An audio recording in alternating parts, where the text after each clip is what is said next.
నమస్తే, welcome to NCN news. నేను కళ్యాణి. బులెటిన్లో ముందుగా హెడ్లైన్స్ చూద్దాం. మహిళా పారిశ్రామికవేత్తే ప్రభుత్వ లక్ష్యం. రాష్ట్ర మంత్రివర్యులు కందుల దుర్గేష్. మానవజాతి మనుగడకు ప్రాణం పోసింది మగువ. జనాభాలో సగం ఉన్న మహిళలే సమాజాన్ని నడిపించే శక్తులు అని రాష్ట్ర మంత్రివర్యులు కందుల దుర్గేష్ అన్నారు. నిడదవోలులోని డాక్టర్ బిఆర్ అంబేద్కర్ కమ్యూనిటీ హాల్లో నిర్వహించిన అంతర్జాతీయ మహిళా దినోత్సవ వేడుకలకు ఆయన ముఖ్య అతిథిగా హాజరయ్యారు. కార్యక్రమంలో భాగంగా నిడదవోలులోని 1211 సంఘాల్లోని 11,850 మంది మహిళలకు 149 కోట్ల 34 లక్షల రూపాయల బ్యాంకు లింకేజీ రుణాల చెక్కును అందజేశారు.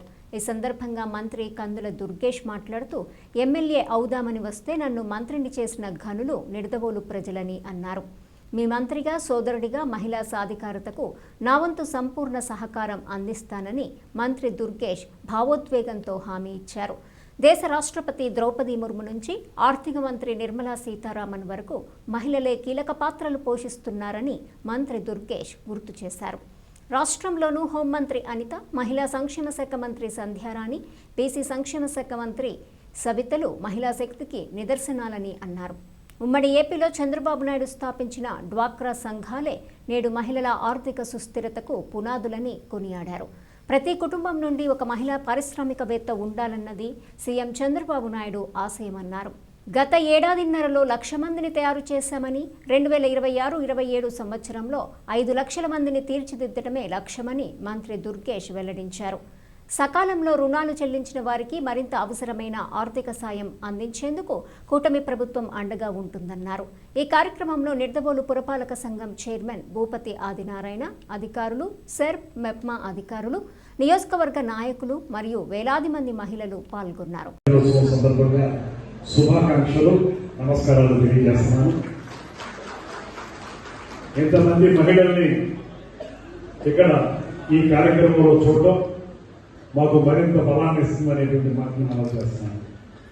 ముఖ్యంగా ఎప్పుడో కవి గారు రాశారు, మానవ జాతి మనుగడకి ప్రాణం పోసిందే మగువ అనేటువంటి మాట.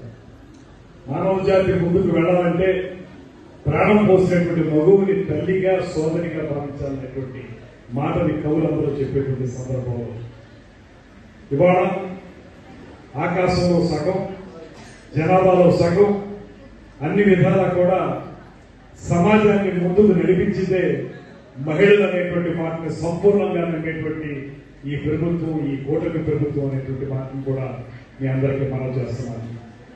ఇవాళ చూస్తే మీరు మనకి రాష్ట్రపతి గారు ఒక మహిళ, ద్రౌపది ముర్ము గారు. అదేవిధంగా ఇవాళ మీరందరూ డ్వాక్రా సంఘాల ద్వారా, అది సెర్ప్ ద్వారా కానివ్వండి, మెప్మా ద్వారా కానివ్వండి, మహిళా పారిశ్రామికవేత్తలుగా కానివ్వండి, మీరు ఆర్థికపరమైనటువంటి అభివృద్ధి సాధించడానికి దేశం మొత్తం మీద ఆర్థికపరమైన విధానాలు నిర్ణయిస్తున్నటువంటి ఆర్థిక శాఖ మంత్రి కూడా ఒక మహిళ, నిర్మలా సీతారామన్ గారు. ఇవాళ రాష్ట్రంలో కూడా మీ శాఖ ఎటు సంధ్యారాణి గారు మహిళ మంత్రి, అదేవిధంగా సమాజంలో శాంతి భద్రతలను కాపాడాల్సినటువంటి హోంమంత్రి గారు కూడా ఒక మహిళ. ఇలా చూసుకుంటే సమాజంలో ఇవాళ అనేక కీలకమైనటువంటి పాత్రలు పోషిస్తున్న వారు మహిళలు. దాంతో పాటు అన్నిటికంటే ముఖ్యమైనది, ఎప్పుడైతే డ్వాక్రా సంఘాలు ప్రారంభమయ్యాయో మన ముఖ్యమంత్రి గారు ఉమ్మడి ఆంధ్రప్రదేశ్ ముఖ్యమంత్రిగా ఉన్నప్పుడు ఆయన ప్రారంభించేది డ్వాక్రా సంఘాలు అనేది. ఇది మహిళలు సాధిస్తున్నటువంటి ఒక అద్భుతమైనటువంటి ప్రగతి.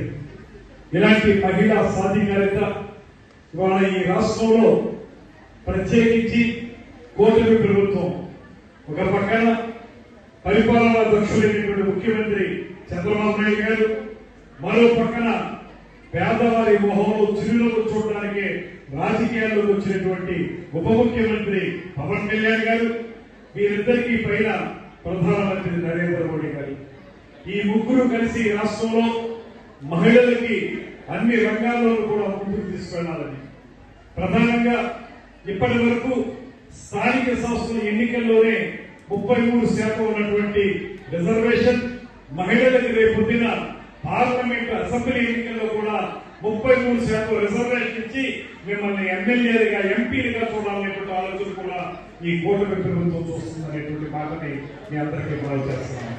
ఇవాళ ప్రతి కుటుంబం నుంచి కూడా ఒక మహిళా పారిశ్రామికవేత్త ఉండాలనేటువంటి మాటతోటి ఈ రాష్ట్రంలో గడిచిన సంవత్సర కాలంలో 1,00,000 మంది మహిళా పారిశ్రామికవేత్తలు తయారు చేసినటువంటి గొప్పతనం ఈ కూటమి ప్రభుత్వం అనేటువంటి మాట కూడా మీకు మనం చేస్తున్నాం. రాబోయే సంవత్సరంలో 2026-27 సంవత్సర కాలానికి ఈ రాష్ట్రంలో రమారమి ఒక 5 లక్షల మంది మహిళా పారిశ్రామికవేత్తలు ప్రతి కుటుంబం నుంచి తయారవ్వాలనేటువంటి మాటని ఇవాళ స్పష్టంగా ఒక కార్యక్రమంగా పెట్టుకున్నాం. అలా ఎవరైతే మహిళలు ఉన్నారో వారందరికీ పూర్తి స్థాయిలో సహకరించడానికి ఈ ప్రభుత్వం సిద్ధంగా ఉందనేటువంటి మాటని మీకు మనం చేస్తున్నాను.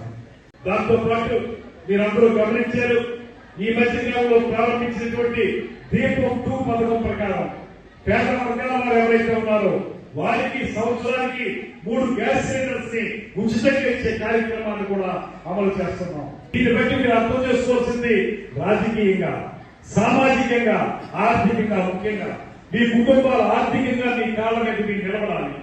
ఇవాళ నిరంతరం నియోజకవర్గంలో మీకు ఒక్కటే మనవి చేస్తున్నాను, మహిళా సమాఖ్య, ఈ మహిళా సమాఖ్య కానీ పారిశ్రామికవేత్తలుగా మీరు తయారవుతున్నటువంటి కార్యక్రమాలు కానీ రాజకీయ పరంగా, ప్రభుత్వ పరంగా మీ ఏ రకమైనటువంటి సహకారం కావాల్సి వచ్చినా మీ శాసనసభ్యుడిగా, మీ మంత్రిగా నేను తప్పనిసరిగా మీకు సహకారం అందిస్తాననేటువంటి మాటని మనవి చేస్తూ, ముఖ్యంగా ఇక్కడికి నేను ఎమ్మెల్యే అవుదామని వస్తే నన్ను ఎమ్మెల్యేగా మాత్రమే కాకుండా మంత్రిగా కూడా చేసినటువంటి ఘనులైనటువంటి వ్యక్తులు మీ అందరూ. అందుకే మీ అందరికీ కూడా నమస్సుమాన్ని తెలియజేస్తూ ఇవాళ 2 MOU చేసుకుంటున్నాం.